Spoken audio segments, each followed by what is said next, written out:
श्री गणेशाय नमः। श्री रामचरितमानस अयोध्या कांड 294 दोहा। राम सनेह सकोच बस कह ससोच सुर राजू। रचहु प्रपंच ही पंच मिली नाही तभयहु अकाजू। देवराज इंद्र सोच में भरकर कहने लगे कि श्री रामचंद्र जी तो स्नेह और संकोच के वश में हैं, इसलिए सब लोग मिलकर कुछ प्रपंच रचो, नहीं तो काम बिगड़ा ही समझो। सुरन सुमरी सारदा सराही देवी देव सरनागत पाही। फेरी भरत मति करि निज माया पालु विबुध कुल करि छल छाया। देवताओं ने सरस्वती जी का स्मरण कर उनकी सराहना की और कहा, हे देवी, देवता आपके शरणागत हैं, उनकी रक्षा कीजिए। अपनी माया रचकर भरत जी की बुद्धि को फेर दीजिए और छल की छाया कर देवताओं के कुल का पालन कीजिए। विबुध विनय सुनि देवी सयानी बोली सुर स्वारथ जड़ जानी। मोसन कहूँ भरत मति फेरु लोचन सहस न सूझ सुमेरु। देवताओं की विनती सुनकर और देवताओं को स्वार्थ के बस होने से मूर्ख जानकर बुद्धिमती सरस्वती जी बोली, मुझसे कह रहे हो कि भरत जी की मति पलट दो।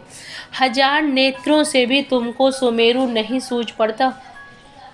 विधि हरि हरि माया बड़ी भारी सो न भरत मति सकहि निहारी। सो मति मोही कहत करु भोरी चंदन करि कि चंड कर चोरी। ब्रह्मा विष्णु और महेश की माया बड़ी प्रबल है, किंतु वह भी भरत जी की बुद्धि की ओर ताक नहीं सकती।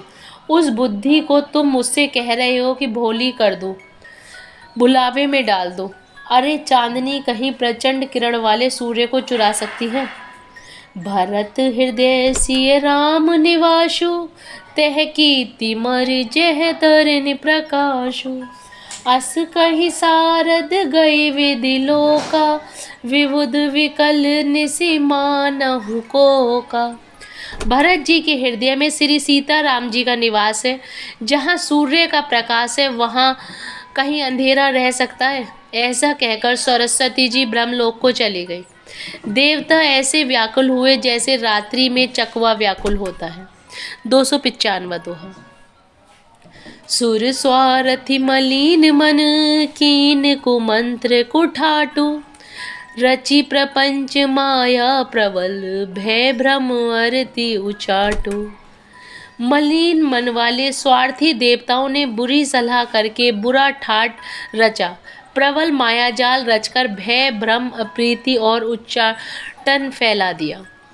करी कुचाल सोचत सुर राजू भरत हाथ सब काजू अकाजू। गए जनकु रघुनाथ समीपा सन्माने सब रब कुल दीपा।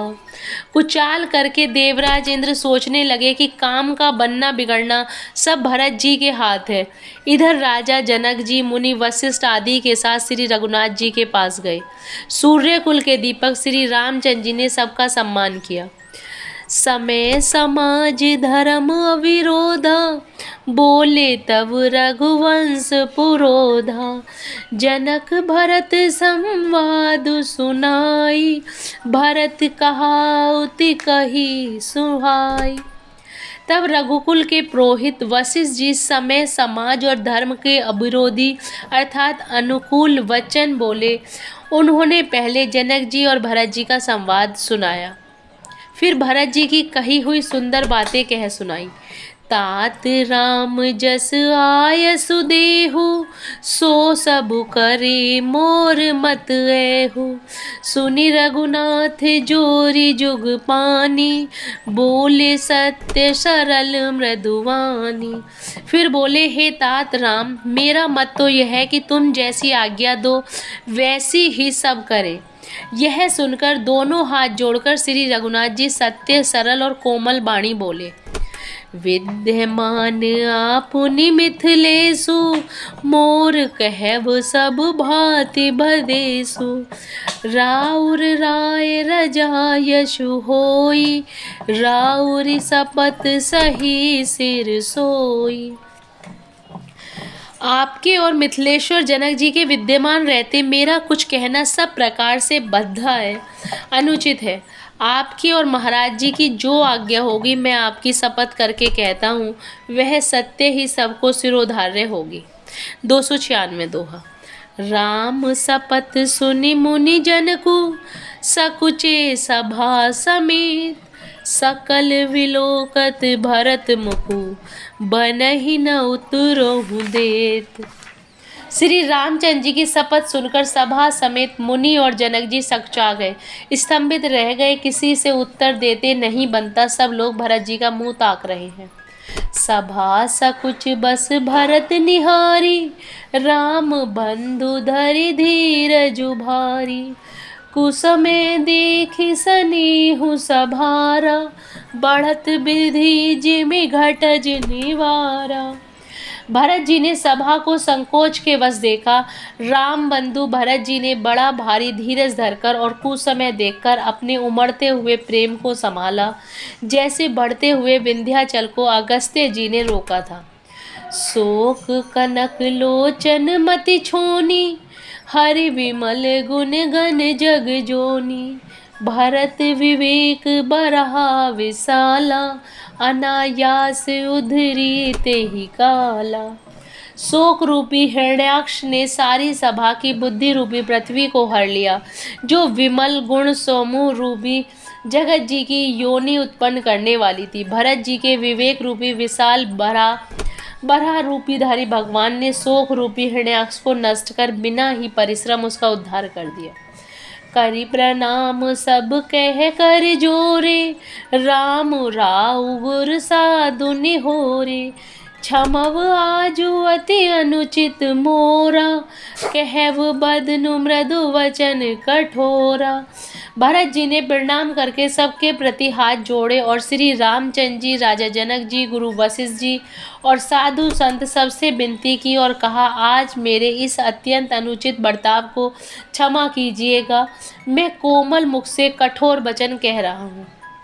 हिय सुमरी शारदा सुहाई, मानसते मुख पंकज आई।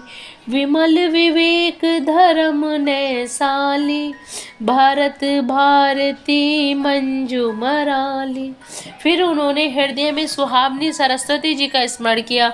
वे मानस से उनके मन रूपी मान सरोवर से उनके मुखार बिंद पर आ विराजी। निर्मल विवेक धर्म और नीति से युक्त भरत जी की वाणी सुंदर हंसिनी के समान गुण दोष का विवेचन करने वाली है। 297 दोहा। निरखी विवेक विलोचनी शिथिल, स्नेह समाजु। करि प्रणाम बोले भरतु, सुमरि सिय रघुराजु। विवेक के नेत्रों से सारे समाज को प्रेम से शिथिल देख सबको प्रणाम कर श्री सीता जी और श्री रघुनाथ जी का स्मरण करके भरत जी बोले, प्रभु पितु मातु सुहृदय गुरु स्वामी, पूज्य परम हित अंतर्जामी। सरल सुहासिबु बुशील निधानु, प्रणत पाल सर्वज्ञ सुजानु। हे प्रभु, आप पिता माता सुहृदय मित्र गुरु स्वामी पूज्य परम हितैषी और अंतर्यामी हैं। सरल हृदय श्रेष्ठ मालिक शील के भंडार, शरणागत की रक्षा करने वाले सर्वज्ञ सुजान हैं। समरथ शरणागत हितकारी, गुण गाहकु अवगुण अगहारी। स्वामी गोसाई सरस गोसाई, मोहि समान में साई दुहाई। समर्थ शरणागत का हित करने वाले, गुणों का आदर करने वाले, अवगुणों तथा पापों को हरने वाले, हे गोसाई आप सरीखे स्वामी आप ही हैं और स्वामी के साथ द्रोह करने में मेरे समान मैं ही हूँ। प्रभु पितु वचन मोह वस पेली, आयहु इहा समाज सकेली। जग भल पोच ऊच अरु नीचू, अमिय अमर पद माहुर मीचू। मैं मोहवश प्रभु के और पिताजी के वचनों का उल्लंघन कर और समाज बटोर कर यहाँ आया हूँ। जगत में भले बुरे, ऊंचे और नीचे, अमृत और अमर पद, विष और मृत्यु आदि राम रजाई मेट मन माही, देखा सुना कतहु कोई नाही। सो मैं सब विधि कीन ठिठाई, प्रभु मानी सनेह सेवकाई। किसी को भी कहीं ऐसा नहीं देखा सुनो जो मन में श्री रामचंद्र जी की आज्ञा को मेट दे। मैंने सब प्रकार से वही ठिठाई की, परंतु प्रभु ने उस ठिठाई को स्नेह और सेवा मान लिया। जय Shri Ram. Please like and subscribe the channel.